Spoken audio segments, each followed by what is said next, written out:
Have you ever been scrolling through social media and a questionable post or advertisement popped up on your newsfeed?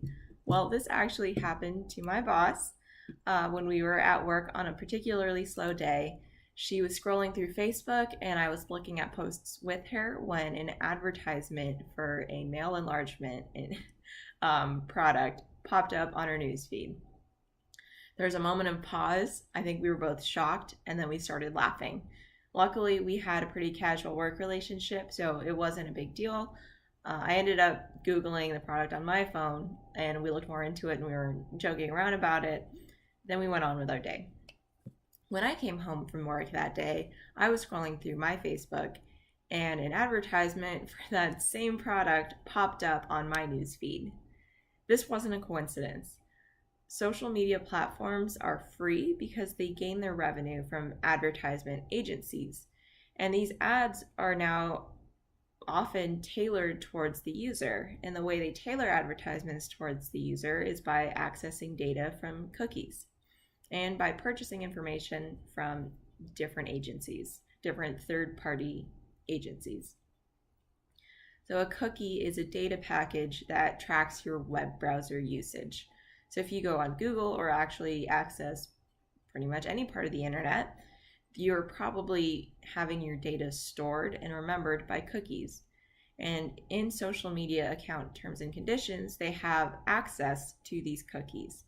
So they can look at what you're using and what you're searching and use that information to tailor advertisements towards you.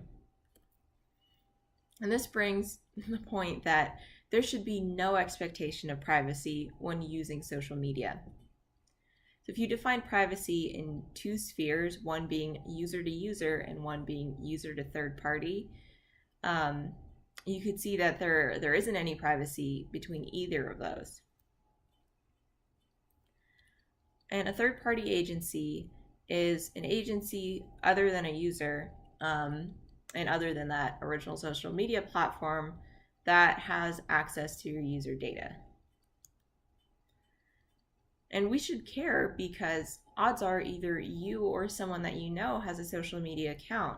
In a 2015 study conducted by the Pew Research Center, it was concluded that 90% of American teens have a social media account, at least one, and 65% of American adults have a social media account. So when looking at third-party entities and social media, the Digital Advertising Alliance comes to mind. So this is a company that knows a lot more about you than you do about it.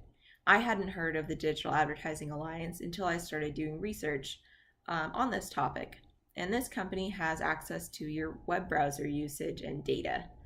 What they do with that is they sell it to social media platforms, and the social media platforms sell it to advertising agencies so they know what to put on your account.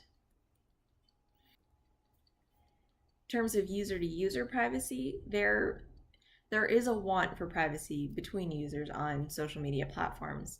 Of teen profiles, about 60% of them are private. And this statistic comes from a study done by the Pew Research Center and Harvard University's Berkman Center for Internet and Society. So even though there are a large number of people that have private profiles, there's still information that can be seen from someone that isn't your friend or connected with you on social media.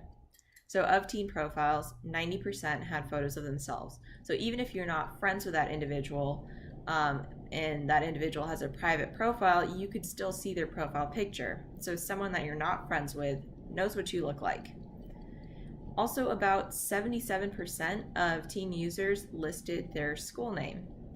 And this is often on the About section of a profile.